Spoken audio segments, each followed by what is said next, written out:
Olá, tudo bem? Então, esse é o vídeo explicando a solução do teste online 3, que no meu caso foi para calcular as frequências de vibração e os conjuntos de deslocamento para uma cadeia inhomogênea, em que as constantes de mola podem variar tanto de 1 nanômetro quanto 2 nanômetros em uma cadeia de 100, 300 corpos, de massas iguais a 1 quilograma. As constantes de mola devem ser distribuídas aleatoriamente na proporção 1 para 1. Então, 50% das molas tem que ser de 1 Newton por metro e a outra metade tem que ser valendo 2.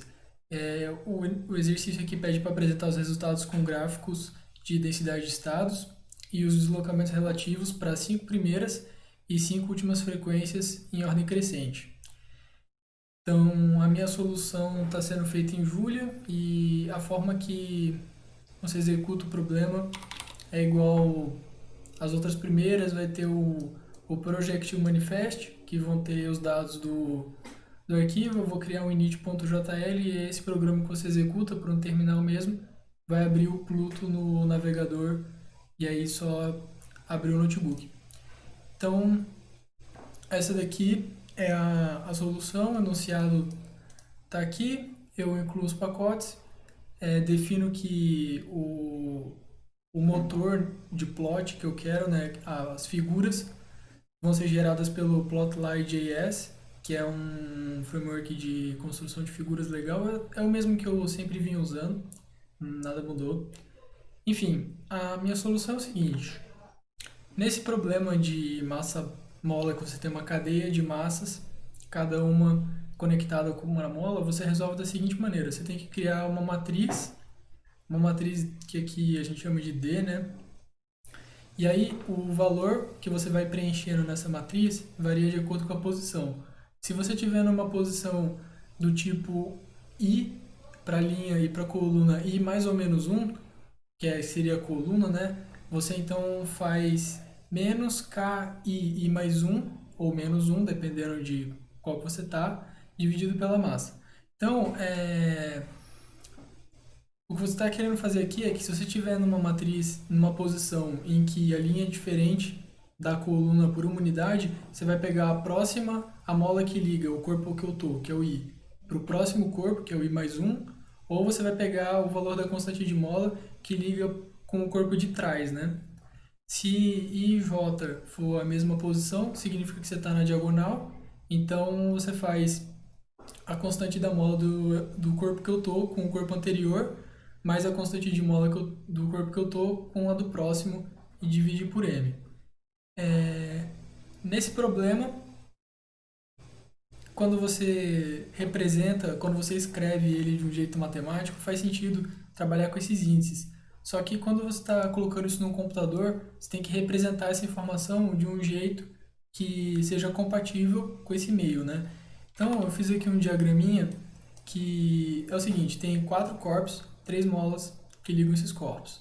Eu chamei de S1, S2, S3, e se a gente fosse usar a representação que eu acabei de mostrar agora, aqui eu coloquei quase todas as possibilidades, eu só esqueci do K21, né? E aí você vê que as informações elas estão repetidas, né? Então você poderia criar uma matriz que tem linhas e colunas, e aí cada linha e cada coluna seriam desses índices daqui que retornaria o valor da constante de mola. O problema é que aqui você desperdiça muito espaço porque vai ter valor repetido. Então, o que eu quero nesse caso, assumindo que eu preciso guardar, né, todos os valores das constantes, a gente vai usar um vetor. Nesse vetor vão ter todos os valores das constantes, então ele vai ter tamanho n menos 1, se n for a quantidade de corpos. E a forma como a gente vai acessar isso daqui é da seguinte maneira.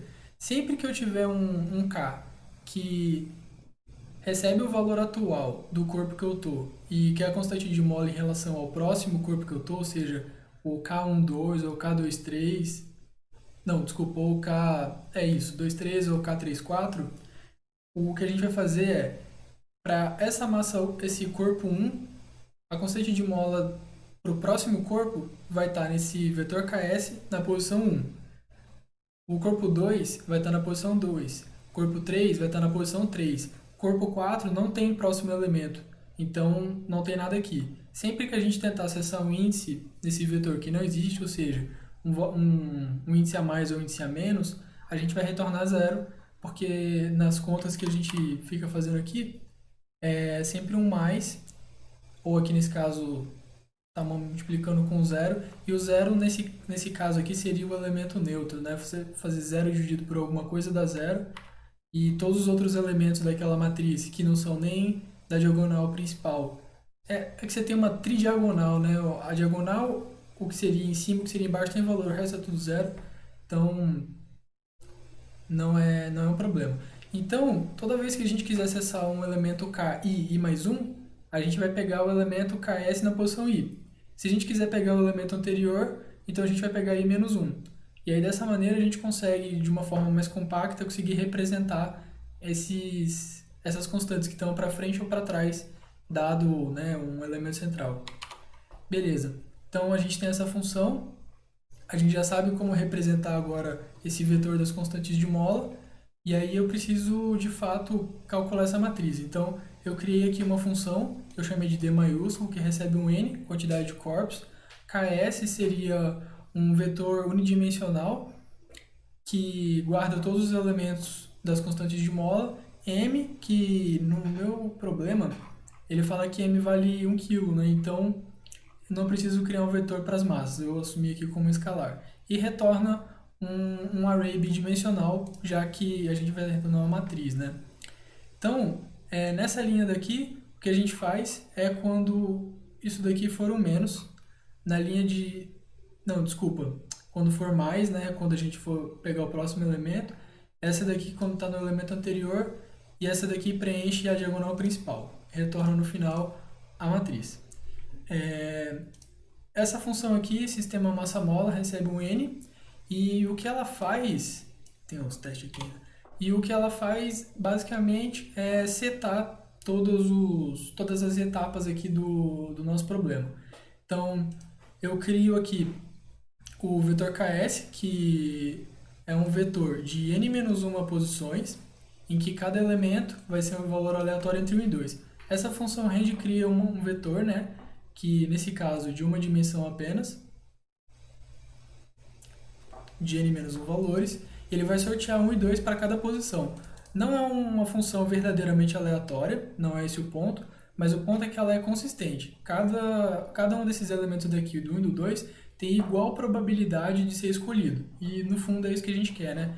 Para ter essa consistência entre uns e zeros. Depois a gente passa o n e o ks para a nossa função d e tem de volta aquela matriz D com tiozinho. E aí eu calculo os autovalores e autovetores usando a função eigen da biblioteca linear álgebra aqui do Julia. E aí eu tenho os autovalores e os autovetores. Depois, como a gente vai ter que ordenar isso daí para plotar, o que eu fiz foi o seguinte: eu juntei numa tupla cada autovalor para cada autovetor. E os autovetores, né, são colunas dessa matriz, então eu tive que fazer aqui uma list comprehension. Depois eu ordeno essa lista de tuplas pelo primeiro elemento, e depois eu separo isso de volta, depois de ter ordenado entre autovalores e autovetores, porque daí fica mais fácil de trabalhar.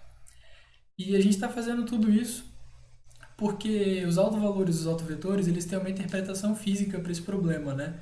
Os autovalores, eles correspondem às frequências que esse sistema vai ter, e os autovetores, cada um dos autovetores, né, cada uma dessas colunas que a gente vai ter como resposta, ele vai ser o deslocamento relativo para cada um dos corpos.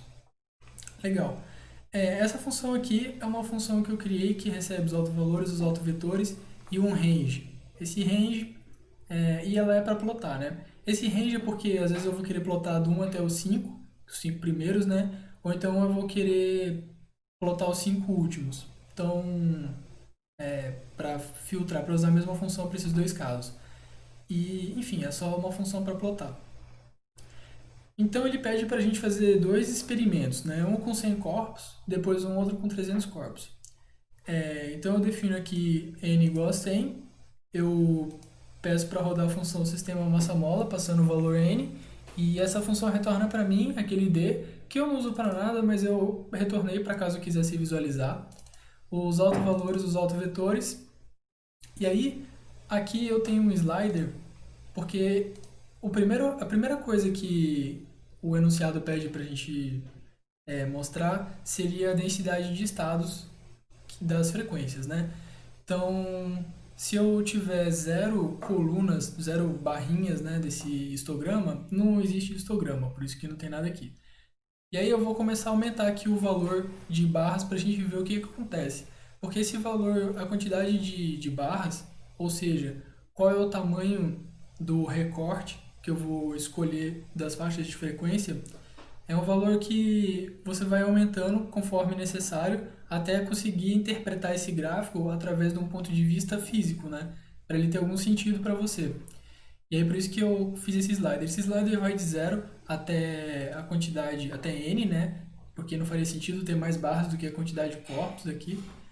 Enfim, e aí a gente vai aumentando até a gente ter algum significado. No momento 10, a gente não vê o que a gente está esperando, que seria uma espécie de U, e talvez ter alguns buracos nesse gráfico, que são frequências, são faixas de frequência proibidas.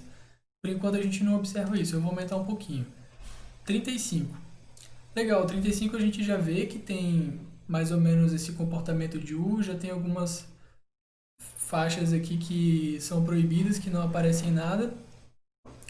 Vou aumentar mais só para ver o que acontece. 54 está bem parecido, parece que não mudou muita coisa. Coloquei agora 83. Agora parece que foi meio demais, né? Tem muitas barras aqui nesse histograma e ele começa a adicionar sujeira e fica difícil de entender mais ou menos aqui esse comportamento, né, de U. Então eu gostei mais quando estava com um valor menor, tipo esse daqui. Eu achei que deu para visualizar melhor. Bom, depois ele pede para a gente fazer um gráfico do deslocamento relativo para 5 menores e maiores frequências. É o que eu fiz aqui. Então essa daqui seria a menor frequência, né, que é quando aqui vale zero, a frequência vale zero, e depois conforme a frequência vai aumentando. Aí você vai tendo esse comportamento meio senoidal aqui. Uma coisa que é legal de comentar é o seguinte, se você reparar, o gráfico ele vai de 0,5 até menos 0,5, né? Por que eu fiz isso? Por que eu setei a escala do eixo Y? Pelo seguinte motivo, eu vou refazer, aqui nessa linha que tem esse Y lins, é onde eu defino a escala do eixo Y, né? Eu vou remover isso e vou voltar para o gráfico. Olha só o que aconteceu. O primeiro gráfico, que é quando a frequência é zero, a gente teve esse resultado muito estranho aqui, né? Esse gráfico todo parece uma montanha. Só que olha só, todo valor vale 0,1. Só que muito estranho, né? Como assim todos valem 0,1? O menor aqui é 1 vezes 10 elevado a menos 1. O maior é 1 vezes 10 elevado a menos 1. A mesma coisa, né? Bizarro. Por que isso acontece? Porque os autovetores, para você chegar nos valores dos autovetores, né, faz um monte de conta. E isso tudo no computador, que tem um elemento de computação discreto nele, né, que é o processador. Você tem uma representação que não é contínua do que é um número real, que aqui no caso de Julia é o float 64. E essa representação, ela tem um erro, um epsilon associado que para certas operações você não consegue representar o número inteiro. Então aqui aparece só 0,1, mas se eu imprimisse o número inteiro, você ia ver que na verdade não é 0,1, é 0,1, um monte de zero, aí lá no final tem um 3. Ou então 0,9, um monte de 9. Então você tem um valor que seria mais ou menos 0,1 mais ou menos um epsilon linha, que seria um erro, né? Esse valor transita. Essa taxa crescente ela também tem uma justificativa, porque para cada tamanho, para cada ordem de grandeza do número flutuante, Julia usa um algoritmo diferente para fazer as contas e cada um vai ter um erro associado diferente também. Enfim, eu não vou me alongar mais nisso, porque já está gastando muito tempo. Mas enfim, o legal é que a forma como eu seto a escala do eixo Y é baseada no maior valor de frequência e no maior valor de deslocamento relativo e no menor valor de deslocamento relativo. Então, o gráfico acaba tendo uma vantagem, né? Que a escala do eixo y é igual para todos os valores desde a menor até a maior frequência, né? Então, esse plot aqui que tem 5 figuras vai ter a mesma escala do plot aqui de baixo para as maiores frequências. Então, é legal que a gente consegue meio que comparar um gráfico com o outro, porque todos estão na mesma escala do eixo y. E como você tem essa escala, agora a linha aqui é uma linha reta, né? Porque como antes o valor variava muito pouquinho em volta de um valor específico, ficava aquele morro, mas aí se eu seto a escala para um valor muito grande, essa oscilação tende a virar uma linha reta, né? E foi isso que aconteceu aqui. Então essa abordagem, quando possível, é melhor do que você dar um round, arredondar os valores, né? Enfim, porque aí você vai perder mais precisão ainda. Enfim, então aqui você tem as faixas de frequência. Se eu der um zoom aqui, você vai observar que não é exatamente uma senoide, né? Ela é meio ondulada, porque inclusive eu vou apagar de novo aqui a parte da escala só para a gente ver melhor. Então, se você reparar aqui, fica esses onduladinhos, que é porque a constante de mola ela é um valor que vai alterando, né? Não é constante para todos os elementos. Legal. Então, vou voltar aqui. Agora as maiores frequências. Para o nosso caso ali de 100 corpos. Então, esse daqui. Essas são as 100 maiores frequências, que tá tudo ordenado de forma crescente, né? Então, o que a gente tem é um monte de vários corpos que não tem nenhum deslocamento, depois alguns que tem um deslocamento muito grande ou muito pequeno, depois vários que não tem nenhum. Mesma coisa, todos seguem mais ou menos um padrão desse. E isso acontece porque o que acontece é que eu tenho várias taxas de frequência e para algumas frequências nenhum corpo está oscilando naquela frequência, então o deslocamento dele é zero para aquela frequência. Legal, então um experimento para 300 corpos e a gente tem que fazer as mesmas coisas, né? Calcular alto valor, alto vetor, porque tem essa interpretação, fazer aquele histograma, que eu já vou clicar aqui para criar com 88. Então, 88 está um valor até que razoável, ele está formando aquele U com os buracos aqui, com as frequências proibidas. E a mesma coisa, depois fazer o deslocamento relativo para 5 menores frequências, depois para 5 maiores. Legal, a gente tem um comportamento muito parecido aqui. A menor frequência ela tem valor zero, e é um valor que a gente estava esperando mesmo, tem, né, uma interpretação para isso. Depois, a segunda menor frequência tem que ver que isso aqui está é uma notação científica, né, elevado a menos 7, então é um número bem pequeno.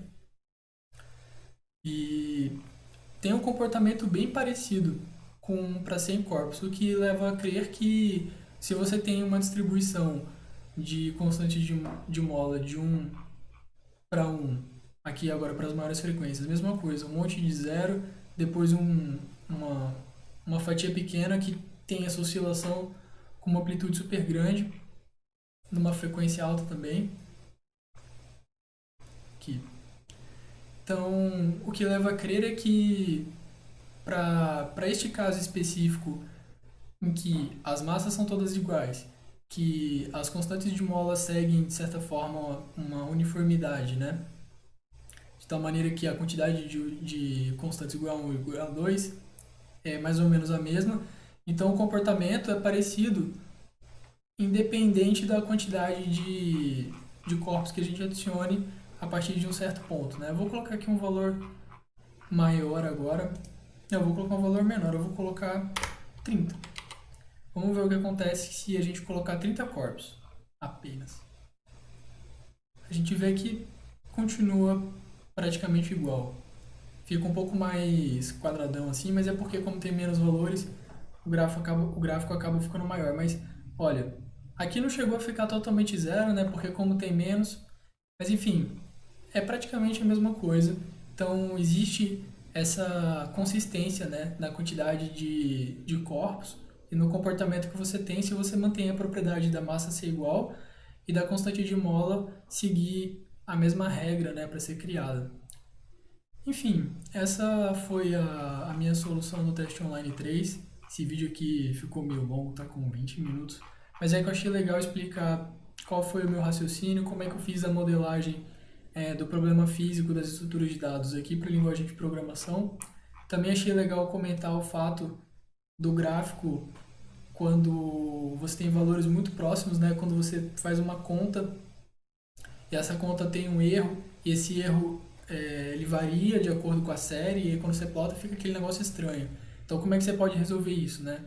Assim, você seta a escala do eixo y para um valor que a linha fica reta. Enfim, eu achei que seria legal gastar um certo tempo comentando isso tudo, né? E espero que esteja tudo certo.